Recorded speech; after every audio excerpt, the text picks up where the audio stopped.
Imani had always lived a life that felt as though it was painted in soft shades of simplicity. The sun kissed her village every morning, casting golden rays over the fields of tall grass that swayed in rhythm with the wind. Her days began with the crow of a rooster, and her mornings were spent helping her mother gather water from the well, while her father tended to the fields. She was the kind of person whose heart belonged to the land, to the people around her, and to the rhythms of life that had remained unchanged for generations. Every smile she shared with the villagers, every laugh at the local market, and every gesture of kindness formed the fabric of her peaceful existence. The community she lived in was a tight-knit one, where everyone knew each other's names, their stories, their struggles. Imani had no grand aspirations for power or wealth. She was content with her life, serving the village and learning the ways of healing from her mother, a respected herbalist in the community. One particular morning, as Imani sat in her mother's garden, the scent of herbs and flowers filled the air, and the distant sound of children's laughter echoed in the background. It was one of those days when everything seemed right, when the world was at peace. The sky was clear, and the village was alive with activity. But even in this serene moment, there was an undercurrent of something unspoken, something slightly out of place. Her mother, while as calm and graceful as always, seemed a little more distant than usual. She would glance at the horizon every so often, her brow furrowing ever so slightly. But when Imani asked if something was wrong, her mother would smile and brush it off. The elders had been speaking in hushed tones for weeks, and the village, once free from fear, now seemed to carry an aura of unease. There were rumors of unrest in the neighboring regions, whispers of an approaching army, of rival factions fighting for control. But such things had never directly threatened their peaceful existence before. Imani couldn't understand it, not fully. She had always believed that peace would last forever, that nothing could disturb the harmony they had nurtured over the years. Her life had been simple, peaceful, and full of small joys. But in her heart, there was a nagging feeling, a feeling she couldn't shake, even as she went about her daily tasks. As the day wore on, the familiar hum of village life began to change. Imani had just returned from the market, a woven basket filled with fruit in her hands, when the first distant sound reached her ears. A low rumble.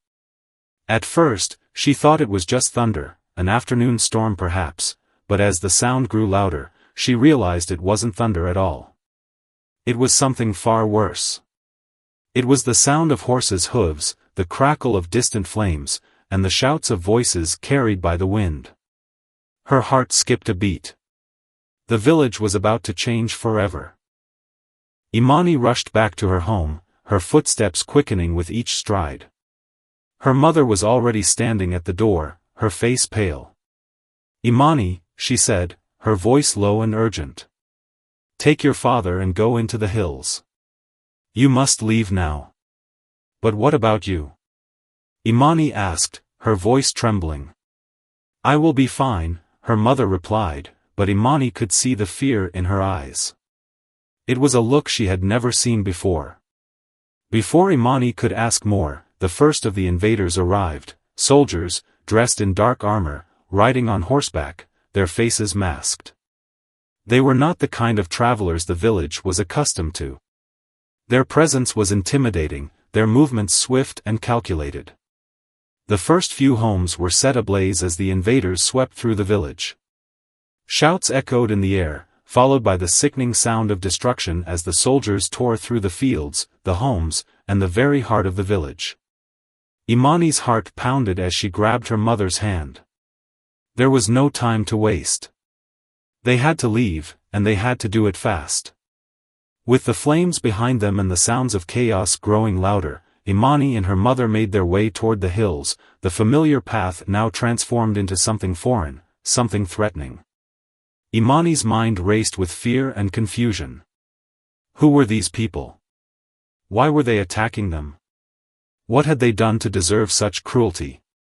The hills were far enough to give them a temporary sense of safety, but the night was long, and Imani couldn't shake the feeling that the world as she knew it had vanished.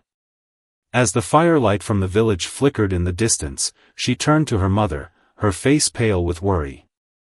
"We must stay strong," her mother said, her voice firm despite the fear in her eyes. "The village may be lost, but we are not." Imani's heart twisted. She had always believed that nothing could tear apart their village, that nothing could break the bond they shared. And yet, in an instant, everything had been shattered. What would they do now? How would they survive? Would their village ever be the same? As the firelight faded into the distance, Imani knew that her life would never return to the peaceful simplicity it once had. The events of that day had set a chain of events into motion that would change everything. She had been forced to leave behind the life she had known, the people she loved, and the future she had imagined. And though she didn't know it yet, the path ahead would be one filled with hardship, struggle, and, eventually, power. But for now, all she could do was hold on to the hope that one day, they might rebuild. The night passed slowly, the eerie silence only broken by the occasional howl of the wind and the distant crackle of flames consuming what was left of the village. Imani sat on the cold ground, her back pressed against the side of a boulder. The weight of the day's events seemed unbearable. Her mother had fallen into a restless sleep beside her, but Imani could not close her eyes. Every time she blinked, the image of her burning home, the smoke, the screams, flashed before her. She wondered if the village was even standing now, or if it had been reduced to nothing but ash. The thought made her stomach churn. She hadn't just lost a home, she had lost everything. Her life, the one she had built with such care, was now gone, scattered in the winds of war. Her village, her family, the comfort of knowing exactly where she belonged, gone. With the first light of dawn, Imani's sense of reality began to settle like a heavy cloak around her. Her mother awoke, and without saying a word, they started their journey toward the distant hills. The narrow, winding path felt unfamiliar now, tainted by fear and uncertainty. Their survival instincts took over, and the quiet landscape that had once been so peaceful now seemed like an endless maze. The air smelled different, stale with smoke, sharp with the sting of grief. They barely spoke, their steps measured, every rustle in the underbrush making them pause. Imani's thoughts were scattered, her heart heavy with loss. She couldn't stop asking herself the same questions. Why had this happened? Who were these invaders, and what did they want? She had heard stories of raids before, but none like this. This was systematic, brutal, and ruthless. She felt a tightness in her chest, a deep anger building within her. She had always been a peaceful person, someone who believed that if you lived kindly, the world would be kind in return. But now, all she felt was confusion and fury. What had they done to deserve such violence? Her mother seemed to sense her turmoil. "You are strong, Imani. We will get through this. But first, we must find safety. Only then can we think of what to do next." Her voice was steady, but Imani could hear the exhaustion beneath the calm exterior. They made their way toward a small, secluded settlement in the hills where Imani's uncle lived. It wasn't much, but it was a place they could rest, away from the immediate threat. The journey was slow, with each step taking them farther from everything they had ever known. As they approached the settlement, the relief of finding safety was quickly overshadowed by the new sense of dread that settled in Imani's heart. How long could they stay hidden? How long before the invaders found them? When they arrived, they were greeted with a cold, wary reception. Her uncle, a man who had always been a figure of strength in the village, was far from the welcoming relative she had remembered. He was nervous, eyes darting from side to side, as if expecting someone to appear at any moment. He spoke in hushed tones, as if afraid of being overheard. "You shouldn't have come here," he said, his voice low. "This place won't hold for long. The invaders are moving faster than anyone expected." Imani's mother frowned. "We had nowhere else to go." "Then you better leave soon," he replied, wiping sweat from his brow. "There's no safety anywhere now." It's not just the invaders. There's talk of something worse coming. People are afraid. Fear. The word hung in the air like a weight, pressing down on Imani's chest. It was a feeling she hadn't known in her life, fear that wrapped itself around your heart and squeezed until there was no room to breathe. She had always felt safe, always thought that nothing could harm her village. But now, everything had shifted. She could see it in the eyes of the people around her, the panic that gripped their lives. As the days passed in the hills, Imani's grief began to transform into a sharp, unrelenting drive. Her body ached from the journey, and her mind was consumed with thoughts of the village, what remained of it, and what she could do to make things right. Her mother, too, seemed to change. She spoke less and worked more, gathering herbs, preparing for what might come next. It was clear to Imani that her mother was not simply grieving. She was planning. For what, exactly, Imani wasn't sure. But she knew that her mother, wise and strong, had a quiet power that no one could understand. One evening, as they sat by the fire, Imani's mother turned to her with a serious look in her eyes. "I know you are thinking about what happened to the village. You want revenge, Imani. But that is not the way. We must be patient." Imani looked at her mother, her heart pounding. "But how can I be patient? They destroyed everything. I can't just sit here and do nothing. I need to fight back. I need to protect what's left of our people." Her mother shook her head. "Fighting without a plan is not strength, my child. It is reckless. And it will cost more than we can afford." The words stung, but they were the truth. Imani knew her mother was right. They had no army, no resources, no strength beyond what they could carry. But even then, there was something inside Imani that refused to let go of the idea of returning to the village and reclaiming what had been lost. She didn't know how, or when, but she was sure of one thing: the fire of her village, the fire in her heart, would never be extinguished. One day, while gathering herbs in the forest, Imani stumbled upon a strange sight, an old, weathered stone hidden beneath a tangle of vines. Curiosity drove her to clear the debris, revealing an intricate symbol etched into the surface. It was a symbol she recognized. It was a sign of the throne, of the rulers of her people. Her breath caught in her throat. This stone, this symbol, it was not a relic of the past. It was a call to the future. As she reached out to touch the stone, a sudden surge of energy passed through her, as if the land itself was acknowledging her. In that moment, Imani understood that the path ahead was not just about survival. It was about something much greater, something that would require more than just strength or revenge. It would require wisdom, unity, and a courage she had yet to find within herself. Imani stood there for a moment, staring at the stone, the weight of what it represented settling in her heart. The journey was just beginning, the weeks that followed were a blur of restless days and sleepless nights.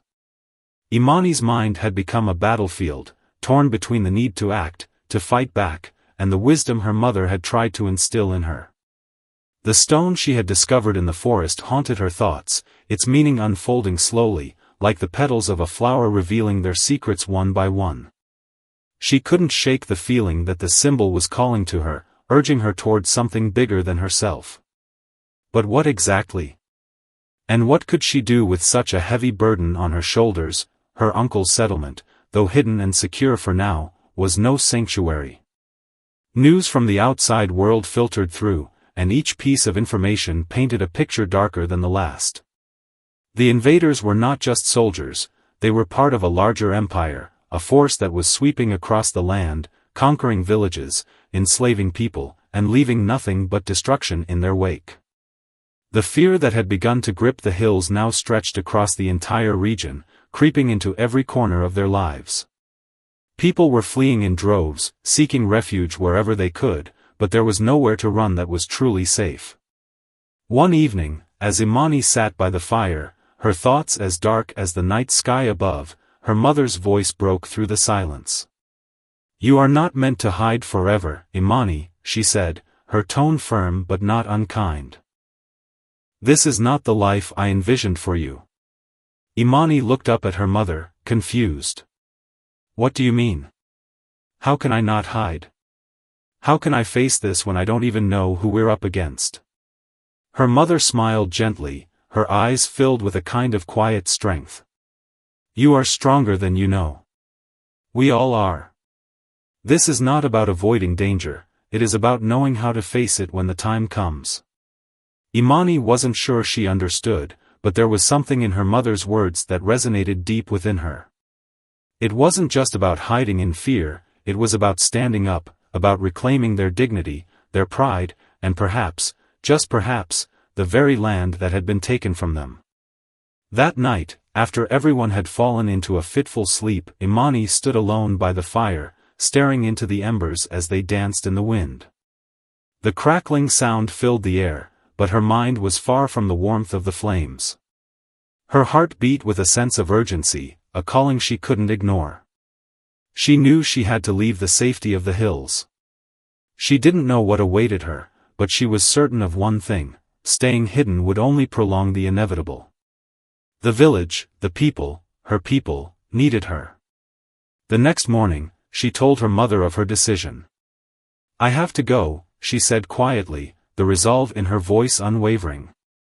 I can't just sit here and wait. I need to find a way to stop this.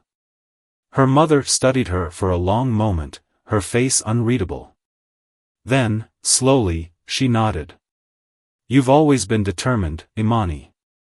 But remember this, the path ahead is not easy. You will face hardships, betrayals, and trials you cannot foresee. But know that you are not alone. There are others who have been waiting for someone like you. Imani didn't fully understand what her mother meant, but there was no turning back now. She gathered what little she had, a satchel of herbs, a few coins, and the knowledge she had inherited from her mother, and set off at dawn. The journey ahead was uncertain, but she had no doubt it would be transformative. The world outside the hills was as harsh as it was vast. For days, Imani traveled, taking shelter in small villages where the people, too, were living in fear, hiding from the invaders. She spoke to a few who had heard of the rebellion, a whisper of resistance that was growing stronger in the shadows. Some told her to turn back, that it was too dangerous, that there was nothing left to fight for. Others spoke of a leader, a figure who was said to be rallying the remnants of the people, preparing to strike back. Imani's heart quickened as she heard these stories. This was the spark she had been waiting for. She followed the trail, asking questions, navigating through villages that had been ravaged by the invaders. The devastation she saw along the way was unimaginable. People's homes were reduced to rubble, crops burned, and the air was thick with grief and fear. Yet, amid all this destruction, there was still a glimmer of hope. People were resisting, refusing to surrender without a fight. One evening, she arrived at a small camp hidden in the forest, where she met the leader of the rebellion. His name was Yarek, a man whose presence seemed to fill the space around him. Tall and broad-shouldered, his face was weathered from years of hardship, but his eyes burned with a fierce intensity. There was a quiet power in him, a force that could not be ignored. At first, Yarek was skeptical of Imani's intentions. He had seen too many people come and go, seeking to join the cause without truly understanding what it meant. But when she spoke of her village, her people, and the loss she had endured, something in his eyes shifted. He saw the fire in her. He saw the strength that had been forged in the crucible of pain and loss. You're not like the others, he said, his voice low and thoughtful. You've felt this loss. You know what it means to fight for something greater than yourself. Imani nodded, her heart racing. I'm not asking for revenge. I'm asking for a chance to rebuild, to take back what's ours. Yarek studied her for a long moment before finally speaking again. Then you've come to the right place. But know this will not be easy. You will face dangers you cannot imagine. The invaders are relentless, and they will stop at nothing to crush any resistance. Imani didn't flinch. She had already seen the worst of it. "I'm ready," she said, her voice steady. Yarok smiled, a small but knowing smile. "We all are." In that moment, Imani understood something deep within her soul. This was the beginning of something far bigger than just reclaiming her village. This was the start of a movement, a revolution that would spread like wildfire across the land. She was no longer just a victim of circumstance. She was a part of something greater, a force that would rise from the ashes of her past to challenge the very forces that had destroyed everything she had known. And though the road ahead would be treacherous and filled with unimaginable challenges, she knew in her heart that it was a path she had been born to walk. The time for hiding was over. It was time to rise. The days that followed were a whirlwind of training, strategy meetings, and constant tension. Imani had joined Jarek's rebellion, but it was not the glorious, heroic fight she had once imagined. It was grueling, exhausting, and full of uncertainty. The group was small, a ragtag band of survivors who had lost everything but their will to resist. Their camp was hidden deep in the forest, far from the prying eyes of the invaders, but it was a fragile existence. Food was scarce, and every moment was spent preparing for the next battle, the next confrontation with a force that seemed insurmountable. Imani threw herself into her training, honing skills she never thought she would need. She learned to wield a blade, to move quietly through the forest, and to navigate the intricacies of guerrilla warfare. She learned how to read maps, how to scout an area without being seen, how to anticipate the enemy's next move. Each day felt like a test, each moment a battle against her own doubt. The rebellion was growing, but so were the risks. The invaders were becoming more aggressive, more relentless, and the longer they waited, the more lives would be lost. But with each passing day, something inside Imani shifted. The girl who had once sat in the safety of her village, dreaming of a peaceful life, was no more. In her place stood a leader, a woman who had faced unimaginable loss and come out the other side with a determination that burned brighter than any fire. The weight of the responsibility she felt was immense, but it was nothing compared to the fire that had been ignited in her soul. One evening, as the sun began to set and the sky turned a deep, fiery red, Imani sat at the edge of the camp, looking out over the vast, darkening forest. She had become used to the sounds of the wilderness, the rustling of leaves, the distant calls of animals, but tonight, there was an unfamiliar stillness in the air. The kind of silence that made the hairs on the back of her neck stand up. Yarok approached her, his footsteps barely audible on the forest floor. He had grown to be something of a mentor to Imani, though their relationship was complex. He was a man hardened by years of struggle, and while he admired her resolve, there was a part of him that still held back, as if waiting for her to prove herself further. "Imani," he said softly, sitting down beside her. "You've come a long way. You're ready for what's coming." Imani didn't reply immediately. She was still watching the horizon, as though trying to glimpse the future in the fading light. After a moment, she turned to face him, her eyes filled with a quiet determination. "I'm ready," she said, her voice steady but laced with something deeper, an understanding that had settled within her over the past few weeks. She had come to realize that her role in this fight was not just about vengeance or reclaiming her village.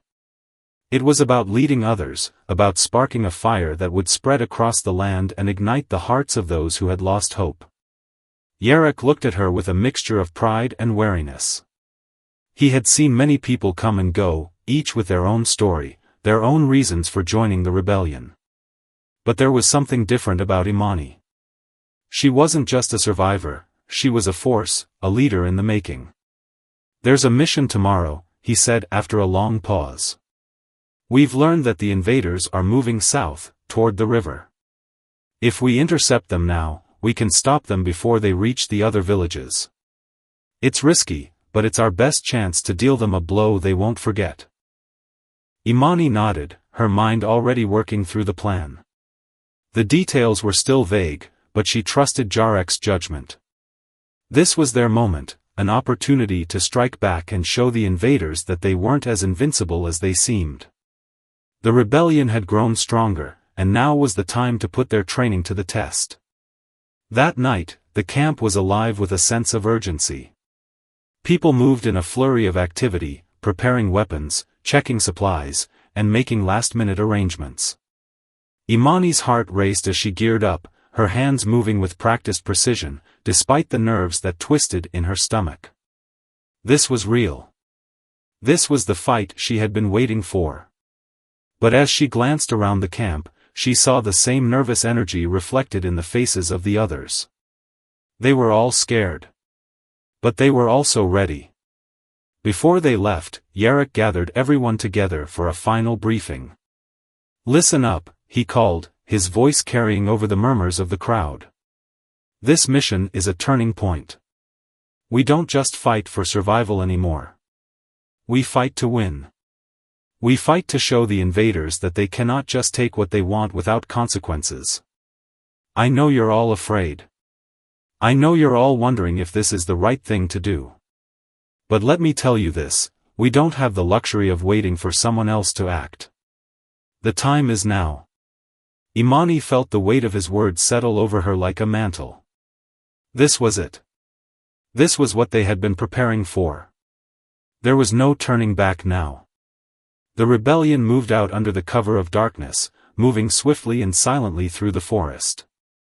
The adrenaline surged through Imani's veins, but it was tempered by a cold, focused calm. Her mind was clear, her senses heightened. She had trained for this moment, and she wasn't going to let fear take hold. As they neared the river, the tension in the air grew palpable. The sound of rushing water filled their ears, and Imani could feel her pulse quicken. This was the moment of truth. They had to be quick, efficient, and precise. If they were discovered, it would be disastrous. When they finally arrived at the enemy encampment, it was eerily quiet. The invaders were camped along the riverbank, their firelight flickering in the distance. It was the perfect opportunity. Yarrick signaled for the group to move forward, and they crept toward the enemy, their footsteps muffled by the soft earth beneath their boots. Imani's heart pounded in her chest as they closed in on the camp. She could see the invaders now, larger men, heavily armed, laughing and talking amongst themselves. They had no idea what was coming. And that's when it happened. A sudden, blinding flash of light, followed by the sharp crack of an explosion. The rebellion had struck first. The chaos that followed was immediate.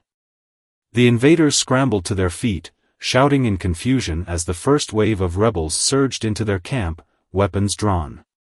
Imani moved quickly, her sword cutting through the night air with precision.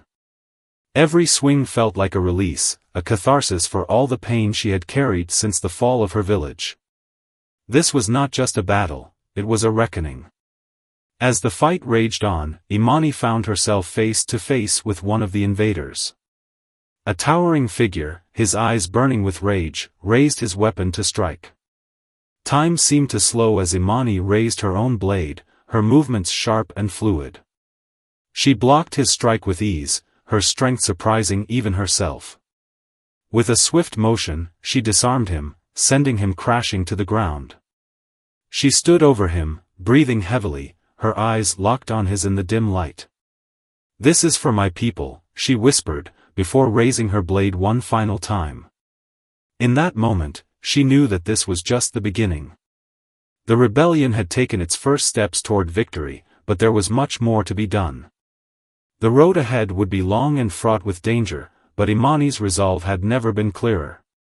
She was no longer just a girl from a small village, she was a leader, a symbol of defiance against those who sought to destroy everything she held dear. The war was just beginning, and she would be at the heart of it. The aftermath of the raid was both exhilarating and sobering. The first victory had been won, but the cost was not lost on anyone. The camp was littered with the bodies of fallen invaders, their dark, imposing forms sprawled across the earth like discarded dolls. The air was thick with the acrid scent of smoke and blood. Rebel fighters moved with urgency, checking the wounded and securing any remaining supplies. Imani stood among them, her body tired, but her spirit unbroken. She had just faced death in its rawest form, and though her hands were stained with blood, she felt no fear.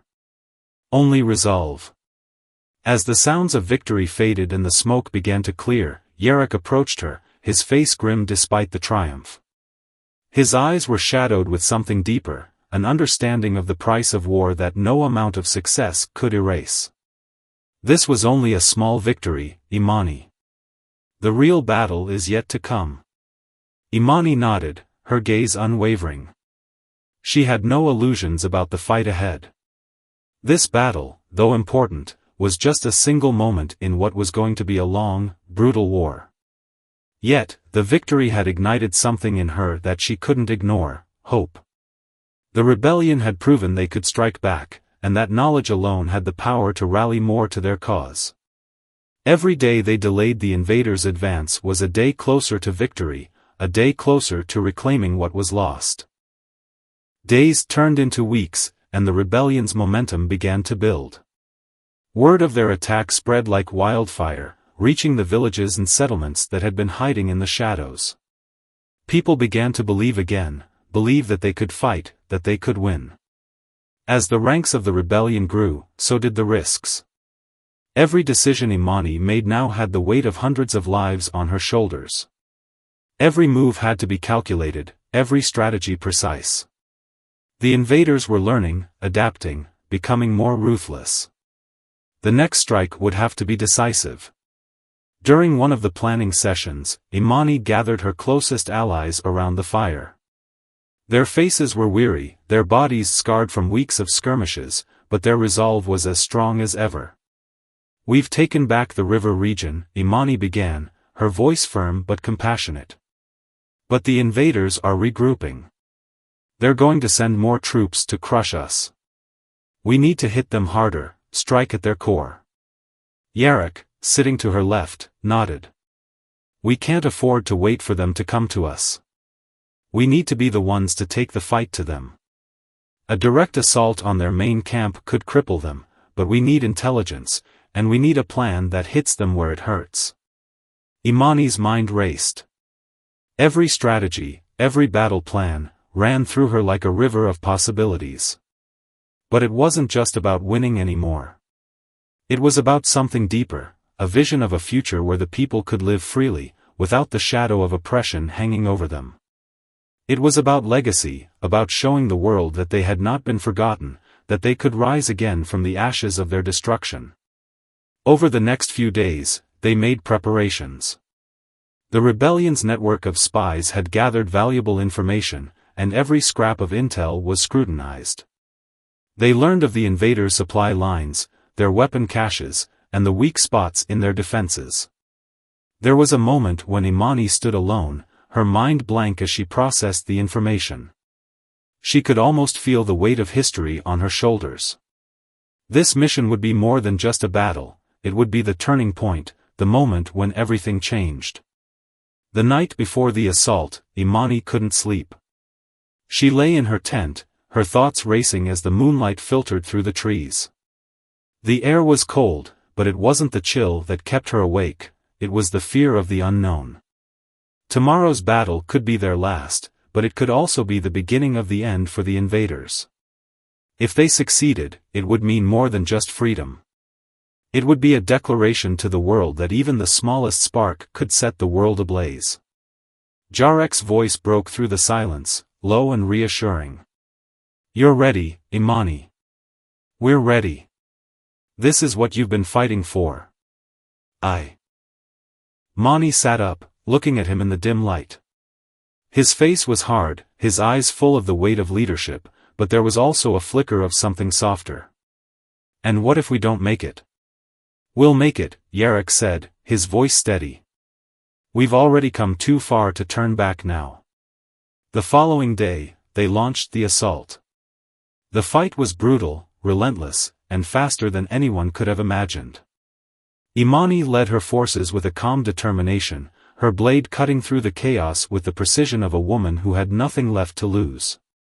Each step she took was filled with the weight of her ancestors, the legacy of her people, and the knowledge that her actions could determine the fate of those she loved.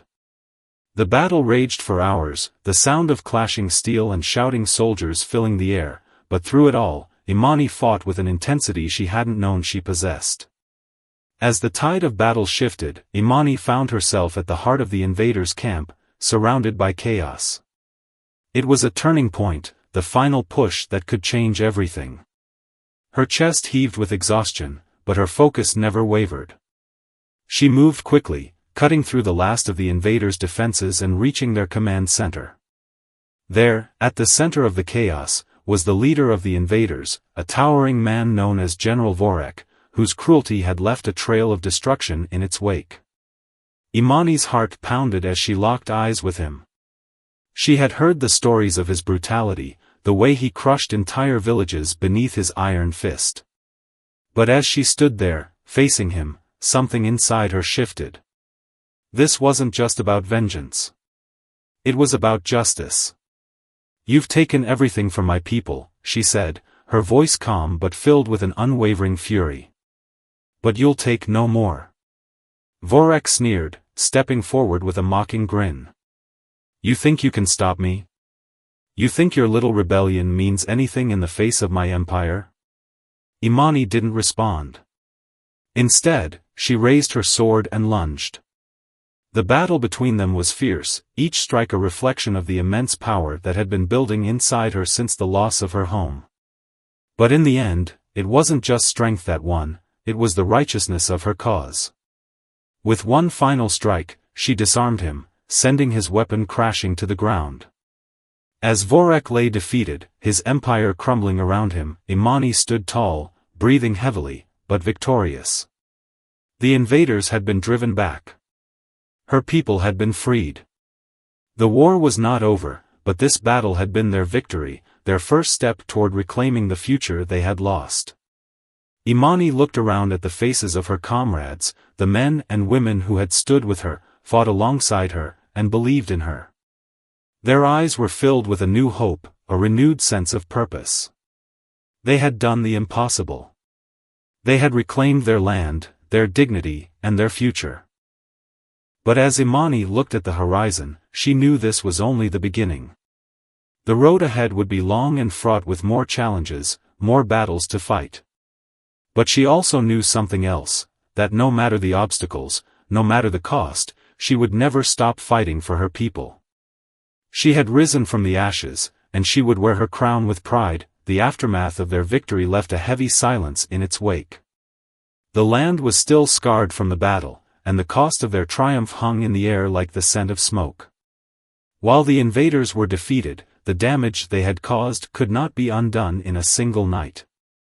Imani stood at the edge of the battlefield, her eyes scanning the horizon where the first light of dawn broke through the darkened sky. It was a new day, but the world around her was far from whole.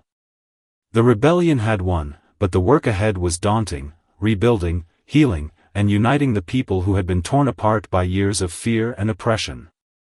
Imani's role had shifted again, no longer just a soldier or a leader in the heat of battle. She was now a symbol of hope, a beacon for those who had dared to fight for a future beyond tyranny. As she walked through the camp, she could see the transformation in the faces of the rebels. They were tired, their bodies worn from the fight, but their eyes were filled with a renewed fire, a belief that they could not only survive but thrive. Her eyes met those of every fighter she passed, and she saw it in them, a trust, a reverence for the woman who had led them to victory. But with that reverence came expectations. People looked to Imani for direction, for hope, for the answers that would lead them to the life they had longed for. And though she knew her people needed her, she also knew that the road ahead would be fraught with even more difficult choices. They had won a battle, yes, but the war was far from over. There were still invader strongholds to dismantle, traitors to root out, and a fractured land to heal. In the quiet moments, when she allowed herself to reflect, Imani could feel the weight of it all pressing on her chest. The responsibility was immense, but she could not let doubt take hold. The people were depending on her, on all of them, and there was no turning back now. As the days passed, the rebuilding began. Imani threw herself into the work with the same fervor she had shown on the battlefield. She knew that it wasn't enough to simply defeat the enemy, they had to rebuild their communities, heal the scars that the invaders had left behind, and most importantly, restore the hope that had been crushed under their heel. It wasn't easy. Many of the villages had been razed to the ground, their people either killed or taken as slaves. There was a deep, painful sorrow that lingered in the hearts of the survivors, a grief that could not be washed away with victory alone. One afternoon, as Imani stood among the ruins of a village, she came across a small group of children playing near the remnants of what had once been a bustling market. They were laughing, their eyes bright with the innocence of youth, a stark contrast to the devastation that surrounded them. Imani watched them for a long moment, a quiet sadness in her chest. They had lost so much, but in their laughter, she saw something else: resilience. The same resilience that had kept her fighting, kept her moving forward, no matter the odds. And in that moment, she realized something profound: the future was no longer just about survival. It was about rebuilding a world where children like these could grow up free, without the shadow of war hanging over them. As she made her way back to the camp, her mind was made up. The next phase of their struggle was about more than just driving out the invaders, it was about forging a new future, one built on the principles of unity, justice, and peace. It would take time, and there would be setbacks along the way, but it was the only path forward. That evening, Imani called a council meeting, gathering the leaders of the rebellion to discuss their next steps. She could see the weariness in their faces, the exhaustion of months of continuous fighting, but also the determination. They had come this far, and they were not about to stop now. "I know we've won a great victory," Imani began, her voice steady and filled with purpose. "But this is just the beginning. We've shown them that we are not weak, that we are not afraid. But now, we must show them who we truly are, who we will become. We must rebuild our land, our villages, and our communities. We must give our people something to hope for, something that will last longer than the fleeting satisfaction of battle." Yarek, who had been by her side throughout the struggle, leaned forward, his eyes sharp as ever. "And how do you propose we do that, Imani? We've won the fight, but the land is still scarred. People are still broken. We need more than just words." Imani nodded, acknowledging the truth in his words. "We will start by gathering the people. We'll bring them together, help them rebuild their homes and their lives. We will offer them not just protection but a new way of life. We will heal the divisions between our people, and we will rebuild trust in each other. The invaders tried to destroy us by dividing us. We will not let that happen again." It wasn't just about physical reconstruction. It was about emotional healing, mending the bonds that had been broken by years of oppression, fear, and betrayal. The people had to come together, as one, to move forward. The old divisions needed to be healed, and that would take more than just rebuilding buildings, it would take rebuilding hearts and minds. As weeks turned into months, Imani led her people with unwavering determination. The rebellion's leaders worked tirelessly, organizing the rebuilding efforts, providing food, shelter, and medicine to those in need. Slowly but surely, the land began to heal. Villages were rebuilt, crops were planted, and the people started to return to a semblance of normalcy. Imani's influence spread far beyond the battlefield. Her leadership was becoming the foundation of a new era, an era where the people were no longer afraid, no longer divided by the whims of oppressive rulers. But even as the land healed, new challenges arose.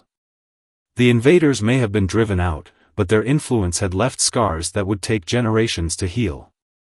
Not all of Imani's people were content with the changes that were unfolding. There were those who still clung to the old ways, those who feared the uncertain future that lay ahead.